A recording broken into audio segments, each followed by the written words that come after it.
Assalamualaikum warahmatullahi wabarakatuh. Pemirsa TV One dimanapun berada, bersyukur kita kepada Allah, alhamdulillah.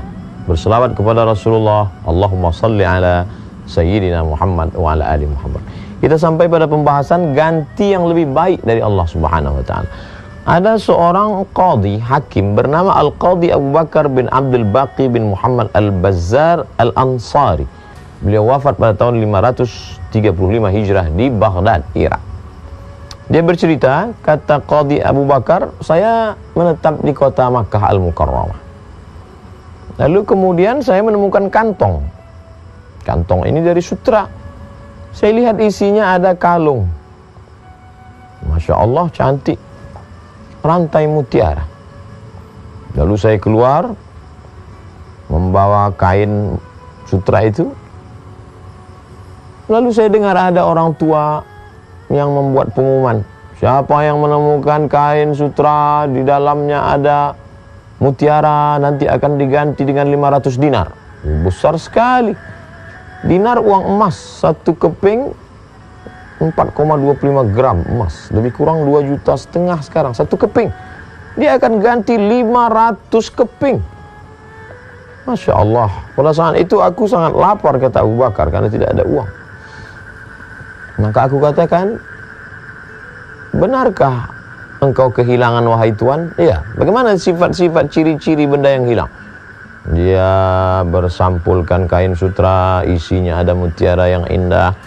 Akhirnya setelah itu aku pun memberikan rantai mutiara itu dan dia memberikan uang. Aku menolaknya, kata Al-Qadhi Abu Bakar.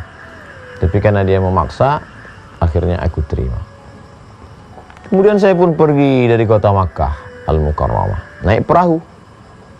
Malang tak dapat ditolak, untung tak dapat diraih. Tiba-tiba datang pukulan angin kencang di tengah laut, berombang-ambing, tenggelam, akhirnya dipukul ombak, dihempas gelombang kian kemari. Hanya berpegang kepada satu kayu papan pecahan dari kapal saja. Dan akhirnya Al-Qadhi Abu Bakar terdampar di sebuah pulau.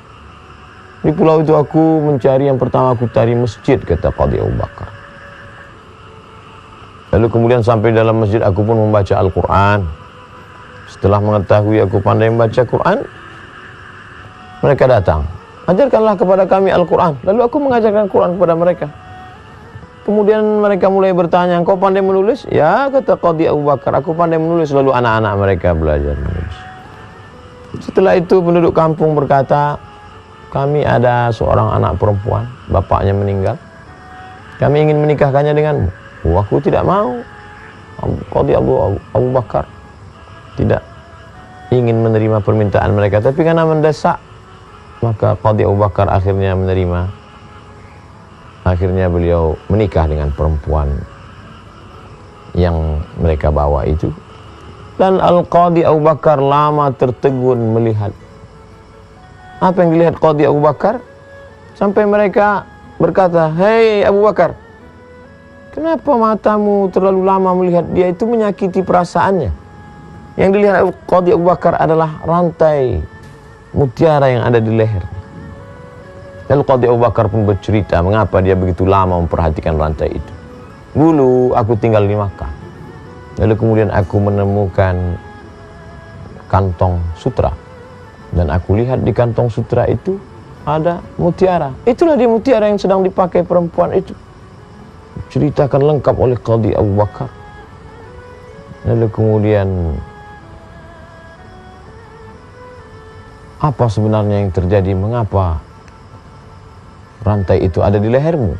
Ternyata perempuan ini adalah anak dari orang tua yang dulu bertemu dengan Al-Qadhi Abu Bakar. Dan saat dia menemukan Qadhi Abu Bakar, dia berdoa rupanya kepada Allah Subhanahu wa taala, siapa yang menemukan rantai mutiara itu, aku akan memberikan balasan dan akan menikahkannya. Akan menikahkannya dengan anakku, anakku akan menikah dengannya. Maka begitulah Allah Ta'ala mempertemukan orang-orang baik. Lalu kemudian apa yang terjadi? Aku pun menikah kemudian ajal tiba, istriku itu meninggal dunia, dan kemudian diwariskan harta itu kepada anakku. Aku mendapat, tapi anakku jatuh harta itu kepada anak, dan rupanya ajal berkata lain, anak lebih dulu meninggal. Dan sekarang kalung rantai emas, rantai mutiara itu ada di tangan, dan aku jual seharga 100.000 dinar. Begitulah Allah Subhanahu wa taala menyampaikan niat baik. Walaupun sudah jauh dari Makkah Al-Mukarramah, naik bahtera perahu dipukul ombak, dihempas gelombang, terombang ambing, hampir mati, sampai ke pulau, namun dipertemukan Allah juga, dan semua niat baik tercapai. Menikah dengan perempuan salihah, mendapatkan rantai mutiara, dan rantai mutiara sampai ke tangan dalam keadaan selamat. Pentingnya senantiasa berniat baik, berbuat baik, berdoa tentang kebaikan, maka disitulah balasan akan tiba. Sekali lagi, mari kita ambil pelajaran bahwa hidup ini diatur Allah Subhanahu wa taala. Jangan terlalu cemas, karena ada yang mengatur, Al-Mudabbir, yang maha mengatur. Mudabbirul kaun, alam semesta dia atur. Sedangkan semut yang berada di dalam batang pohon kayu dia atur rezekinya, cacing di dalam tanah dia atur rezekinya. Kenapa kita cemas? Kisah-kisah dari orang-orang soleh ini semakin menguatkan kita di tengah kegalauan hidup, terombang ambing dalam dunia kemodernan, jauh daripada keyakinan. Mudah-mudahan kisah-kisah teladan yang dikumpulkan oleh orang-orang soleh mendapatkan kebaikan dalam menjalani kehidupan, insyaallah. Terima kasih, mohon maaf, semoga berkah. Wassalamualaikum warahmatullahi wabarakatuh.